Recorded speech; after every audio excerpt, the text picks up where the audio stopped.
গাইছি গানি হঠাৎ কইরা পুলিশ আইসা বলছে চাচা দাঁড়াই যান অবৈধ গাড়ি নিয়া হাই রোডে আইসো কেন?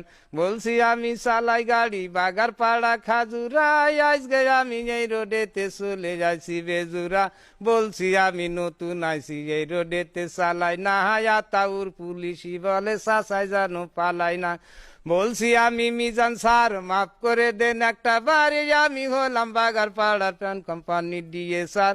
বলছে তখন মাফ করিব টাকা লাগবে 3,000। বলছি আমি আর আসবো না আজকে আইসি বাইসেন্স। বলছে তখন বের করো তো ড্রাইভারি লাইসেন্স।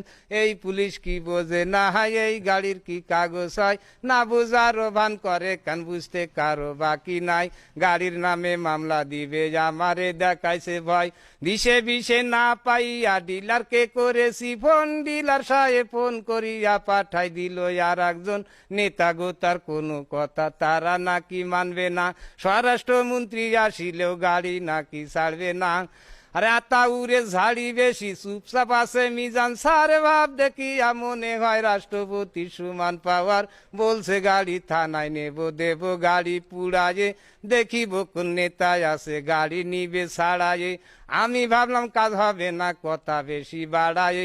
বলছি আমি বাড়ি যাব, বাড়ি যাওয়ার কি রাস্তা, উপায় একটা বের করে দেন করে দেব ব্যবস্থা। সত্য একটা ঘটনা সবার সামনে করলাম প্রকাশ। বলছে তখন ডিলার রে টাকা করিতে বিকাশ। বলছি আমি নাম্বার দেন আমারে, কয় চুপ করেন। নাম্বার একটা দিয়া বলে 2600 টাকা মারেন। টাকা কি আর গাটি আছে, টাকা দেবে ডিলারে। হে মনে মনে চিন্তা করি কি বিপদ আল্লাহ রে।